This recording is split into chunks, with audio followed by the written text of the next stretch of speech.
अरे दोस्तों, योग का मतलब ही होता है जुड़ना। सबसे पहले तो अपने शरीर को बुलंद बना लीजिए योगासना से, प्राणायाम से, और फिर अपने मस्तिष्क को अद्भुत शक्तिशाली बना लीजिए सद्विचारों से, जो याम और नियम में पतंजलि योग सूत्र में दिया गया है। याम अहिंसा सत्या अस्त्या ब्रह्मचर्य और परिग्रह, नियम स्वच्छा संतोषा तपसा स्वाध्याया ईश्वरा परिधाना, और फिर योगासना, योग प्राणायाम और प्रत्याहार बहुत ही महत्वपूर्ण है। आपकी सारी खुशियाँ आप में ही हैं। और फिर इन विचारों को धारण करिए मस्तिष्क में और ध्यान लगा के उस पर पारंगत हो जाइए, अपने जीवन की धुरी बना लीजिए। आप कभी भी इन नियमों कानूनों को आप छोड़ेंगे नहीं। स्वच्छा संतोषा तपसा स्वाध्याया ईश्वरा परिधाना। प्यारे दोस्तों, इसीलिए ऋग्वेद में समगच्छत्वम एक बहुत ही महत्वपूर्ण संस्कृत में श्लोक है, जिसका मतलब है हम एक तरह से चलें, कोहेरेंट बीम ऑफ लेजर की तरह एक स्वर में बोलें, और हम अपने कर्म इस उद्गार और उत्साह से करें कि जैसे पूजा की भावना से करें। समगच्छध्वम संपदध्वम समो मानासी जानता देवा भाग मथा पूर्वे संजा नाना उपासते। प्यारे दोस्तों, इसको सुनहरे स्वर में सुनने के लिए आपको आमंत्रित करता हूँ, और इसको आप सुनिए और जीवन में लगाइए। कभी भी भेदभाव नहीं हो, विभेद नहीं हो। मनुष्य जाति तभी खुशहाल हो सकता है जब वो जुड़े। एक मनुष्य अपने शरीर मन कर्म को जोड़े, पवित्र विचारों से प्रसारित हो, परिवार में स्नेह हो, समाज से जुड़े, अपने राज्य से जुड़े, अपने देश और विदेशों से जुड़े। इसीलिए तो कहते हैं आत्म सर्वभूतेषु, सारी आत्माएं से जुड़े, वो हमारी समान है, उनकी भावना का कद्र हो। सारे बंधु सुखना, सारे खुशहाल हो, सब खुशहाल हो तो मैं अंतिम पंक्ति में मेरी खुशहाली हो। मैं फकीर योगी वीरेंद्र योगी मानवता और जीव जंतु समूह की रक्षा के लिए समर्पित हूँ। गौतम सिद्धार्थ बुद्ध के शिष्य के रूप में मैंने उनके सत्य को और जीवन में अपनाया है। हमारा जीवन केवल सत्य से जुड़ा हुआ है, प्रेरित है, और वसुधैव कुटुम्बकम में पूरी पृथ्वी अपना परिवार है। तो आइए समगच्छध्वम को ऋग्वेद से सुने।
देवाभाग्यं यथा पूर्वे देवाभाग्यं यथा पूर्वे संजानाना उपासते संजानाना उपासते संजानाना उपासते संजानाना उपासते संजानाना उपासते संजानाना उपासते। ग्रीवाचालन। आज अपने समाज में इसको समझने की आवश्यकता है। इस विघटनकारी विचारों से प्रेरित टुकड़े टुकड़े में बटे हुए ये भारत के विभिन्न जाति धर्म मजहब क्षेत्र के लोग आतंकवादी विचारों से देश की एकता अखंडता को तोड़ रहे हैं। इसलिए मोदी जी का, जो हमारे देश के माननीय आदरणीय परम यशस्वी प्रधानमंत्री जी हैं, उन्होंने इस ऋग्वेद के जो श्लोक हैं इनको योग से जुड़ा था, क्योंकि ऋग्वेद में यही मानवता के कल्याण के लिए, सबको जोड़ने के लिए जरूरत है। सभी साथ मिल के चलें, सभी एक स्वर में सत्य की आराधना करें, और सत्य है प्रेम, स्नेह, सहयोग। और इसीलिए मोदी जी ने इन्हें सरल भाषा में कह दिया था, सबका साथ, सबका विकास, सबका विश्वास और सबका प्रयास। फिर से सुनिए, सबका साथ, सबका विकास, सबका सहयोग, सबका साथ, सबका प्रयास, सबका साथ, सबका विकास। प्यारे दोस्तों, अगर हम सब लोग मिलके एक कोहेरेंट बीम ऑफ लेजर की तरह कार्य करेंगे और अपने जीवन में साइंटिफिक टेम्परामेंट लाएंगे, अपने प्रगतिशील जीवन को विकासशील बनाने के लिए हमेशा सत्य के रास्ते चलेंगे, तो उसकी विजय होगी। लेकिन ये अंधकार में जीवन में जीता हुआ करोड़ों मनुष्य ईर्ष्या, द्वेष, कलह में हमेशा विलीन रहता है, विभेद समाज को तोड़ता है, छोटी छोटी बातों में उलझा रहता है, मारो काटो, गर्दन काट दो, फांसी लगा दो, ऐसी बातों में लीन रहता है। ये दुष्ट इस समाज को बर्बाद कर देंगे, क्योंकि इनके मस्तिष्क में ऐसे जहर भरे हुए हैं।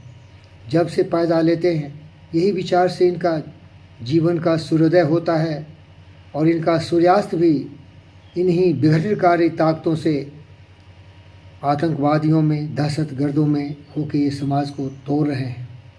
हम निवेदन करते हैं, अपने विचारों को परित्याग कर दो। तुम्हारी विचार से तुम्हारी चरित्र का निर्माण होता है। जिस दिन तुम फकीर योगी वीरेंद्र योगी की तरह इस श्लोक को समझ जाओगे, एक स्वर से बोलोगे, प्रेम, शांति, अहिंसा, करुणा, दया, प्रेम का प्रवाह में बहते हुए चले जाओगे, दिन रात तपस्वी बनोगे, कर्मयोगी बनोगे। योगस्थ कुरु कर्माणि संगम त्यक्त्वा धनंजय सिद्धा साधे समो भूत्वा समत्वम योग उस्ते। अगर हम लोग सचमुच एक कर्मयोगी बने, उपयोगी बने समाज के लिए, इस विश्व के लिए, तो शांति आए। ये बड़ा कठिन कार्य है मेरे दोस्त, क्योंकि करोड़ों की संख्या में जानवरों की तरह नर व्याघ्रों की संख्या इतनी बढ़ गई है कि देखने में तो मनुष्य दिखते हैं, लेकिन उनके अंदर जो मानसिकता है वो भेड़िए की तरह है, खून के प्यासे हैं। वो नरभक्षी हैं, व्याघ्र हैं, चीता हैं, हाइना है। क्या करें भाई, मैं बहुत दुखी हूँ। दिन रात ये देखो मार काट की बात करते हैं, गाली गलौज करते हैं, देश की शांति व्यवस्था को तोड़ने की प्रयास में लगे रहते हैं। इसलिए इन्हें चाहिए कि योग विद्या सीखें। पतंजलि योग सूत्र में पूरा वर्णन दिया गया है। यामा में ही पाला अहिंसा। ये हिंसक हैं, इनको अहिंसक बनना चाहिए। अहिंसा का मतलब है मनच कर्म से प्रेमी बनो, प्यार करो, जुड़ो, एक दूसरे का सम्मान करो, दूसरों को फालतू का चुगली करके, अंगुली दिखा के अपमानित करना बंद करो, सत्यवादी बनो। ये चोरी चुहारी लुम्पटपंडी बंद करो, अपने सारे कुविचारों पर नियंत्रित रखो। आप सबों का कल्याण हो। ये फकीर योगी वीरेंद्र योगी मानवता के कल्याण के लिए, विश्व शांति के लिए प्रयत्नशील है। हमारा स्नेह सबों के साथ है, लेकिन हमारे स्नेह से आपका जीवन का उद्धार नहीं होगा। आपको अपनी बुद्धि की जो चाल है उसको बदलना पड़ेगा। अगर आपके विचार काम, क्रोध, मद, लोभ, मोह, ईर्ष्या, द्वेष में है, और आप अगर नफरत, नाराज़गी को अपने दिल के तख्त पर बैठा लिया है और पूरी दुनिया में जहर फैलाना चाहते हो, मार काट सर्वनाश करने की बात सोचते हो, तुम्हारा विनाश तो तभी हो गया जब तुम्हारी बुद्धि घट गई। बुद्धिहीन व्यक्तियों का सर्वनाश उसी समय होता है, क्योंकि बुद्धि से ही तुम्हारा विकास होता है।